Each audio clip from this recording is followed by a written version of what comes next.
Shalom, selamat pagi Bapak Ibu, para pendengar Blessing Morning yang setia. Kita berjumpa kembali pada pagi hari ini dengan berkat Tuhan yang melimpah ke atas kita, karena Tuhan memberikan kita hidup dan segala sesuatu yang dibutuhkan seperti janji Tuhan yang dikatakannya sendiri. Kita akan bersama-sama mendengarkan renungan firman Tuhan yang terambil dari Injil Lukas pasal 23 ayat yang ke-8 dan 9. Nanti Ibu Emma akan membacakan ayat-ayat ini. Injil Lukas pasal 23 ayat 8 sampai 9. Ketika Herodes melihat Yesus, ia sangat girang, sebab sudah lama ia ingin melihatnya, karena ia sering mendengar tentang dia. Lagi pula ia mengharapkan melihat bagaimana Yesus mengadakan suatu tanda. Ia mengajukan banyak pertanyaan kepada Yesus, tetapi Yesus tidak memberi jawaban apapun. Amin. Mari kita berdoa. Bapa di surga, terima kasih untuk kesempatan yang Kau berikan dalam hidup kami ini untuk selalu merenungkan firman Tuhan sebelum kami menjalani hari-hari kehidupan kami. Biarlah Allah Bapa, Tuhan Yesus dan Roh Kudus senantiasa berbicara di dalam hati kami, sehingga kami hidup di dalam tuntunan firman Tuhan dan merendahkan diri di hadapan Engkau. Berkatilah Tuhan perenungan firman Tuhan pada pagi hari ini. Dalam nama Yesus, haleluya, amin. Tema firman Tuhan pada pagi hari ini adalah siapakah saudara di hadapan Tuhan. Saya sering berjumpa dengan orang-orang elit di dalam pelayanan saya, yaitu mereka yang berpendidikan tinggi, berstatus sosial ekonomi menengah ke atas, dan terbilang orang-orang yang sukses menurut ukuran dunia. Namun ketika kami berbincang-bincang tentang firman Tuhan, gereja, keselamatan dalam Tuhan Yesus Kristus, seringkali di antara mereka sikapnya kurang respek terhadap masalah-masalah rohani, masalah-masalah ketuhanan. Sama halnya dengan Herodes di hadapan Tuhan Yesus. Ketika Yesus dihadapkan kepada Herodes untuk diadili, Herodes merasa girang untuk bertemu dengan Yesus karena dia sudah mendengar berita-berita tentang Yesus, bahwa Yesus melakukan mujizat-mujizat dan Herodes ingin melihatnya.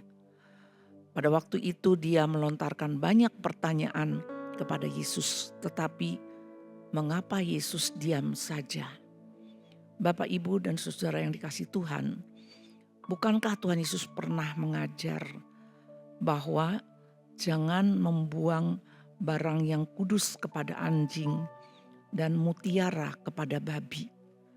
Sesungguhnya Herodes itu ingin melihat Yesus membuat mujizat, padahal ia sendiri sesungguhnya tidak membutuhkan mujizat apapun dari Yesus. Sama halnya dengan orang-orang yang sukses di dunia ini, mereka seolah-olah tidak membutuhkan apa-apa lagi dari Tuhan. Kalau Herodes ingin melihat Tuhan Yesus membuat mujizat, baginya hanyalah seperti melihat pertunjukan tukang sulap atau sihir yang menghibur hatinya. Oleh karena itu, Yesus sangat tahu motivasi Herodes yang tidak menghargai dirinya sebagai anak Allah, dan dia tidak ingin membuat segala sesuatu karyanya di hadapan Herodes itu sebuah kesia-siaan.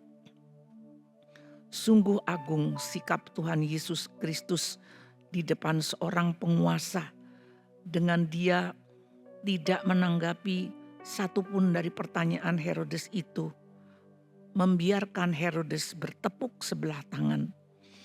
Saudara-saudara yang dikasihi Tuhan, bukankah di zaman sosial media sekarang ini juga seringkali orang melontarkan banyak pertanyaan tentang Kristus, bukan karena mereka ingin memahami Injil lebih dalam atau mereka ingin diselamatkan. Seringkali mereka menanyakan pertanyaan-pertanyaan itu hanya dengan tujuan untuk mencemoohkan Yesus, mencemoohkan Injil. Janganlah kita menjadi emosi dan terpancing untuk berdebat dengan orang-orang yang semacam itu. Marilah kita meneladani sikap Kristus dengan kita memahami motivasi orang. Kita tidak perlu malu dengan Yesus yang seringkali diolok-olok, dihina dan dicemooh oleh orang-orang. Kita justru harus bangga karena karya keselamatan Yesus bagi dunia ini. Tidak ada yang lain yang dapat melakukannya kecuali hanya juru selamat kita.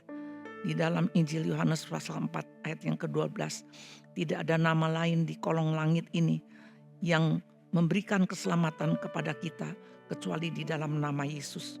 Oleh karena itu, saudara-saudara, biarlah kita sungguh-sungguh bisa menghargai karya Tuhan Yesus Kristus dalam penyelamatan itu. Dan kita tetap bangga dengan Yesus dan tidak berhenti bersaksi untuk namanya. Bagi mereka yang mau percaya, mereka akan menerima keselamatan dan hidup yang kekal. Bagi mereka yang menyia-nyiakan, mereka akan bertepuk sebelah tangan dan menanggung akibatnya sendiri. Amin. Terima kasih Tuhan Yesus, biarlah kiranya firman Tuhan memberikan kepada kami kekuatan dan pengertian bahwa Yesus dan semua pengikut-pengikutnya seringkali menghadapi olok-olokan dan cemooh. Tetapi biarlah kami tidak berkecil hati, kami tidak menjadi rendah diri ya Tuhan, tetapi kami tetap bangga dengan Engkau. Bahkan kami percaya ya Tuhan, bahwa dengan kasih kesabaran Tuhan, Engkau akan memperlihatkan karya keselamatan bagi orang-orang yang bahkan saat ini belum memahami tentang keselamatan di dalam Tuhan Yesus Kristus. Terima kasih Tuhan untuk perenungan pada pagi hari ini. Dalam nama Tuhan Yesus Kristus kami berdoa. Terimalah berkat Tuhan. Tuhan memberkati engkau dan melindungi engkau. Tuhan menyinari engkau dengan wajah-Nya dan memberikan engkau kasih karunia. Tuhan menghadapkan wajah-Nya kepadamu dan memberikan engkau damai sejahtera. Rahmat dan anugerah dari Allah Bapa, cinta kasih dari Tuhan Yesus Kristus, dan persekutuan dengan Allah Roh Kudus senantiasa ada di dalam hidup kita sampai selama-lamanya. Amin. Selamat pagi, Tuhan Yesus memberkati semua kegiatan kita pada hari ini bersama Tuhan.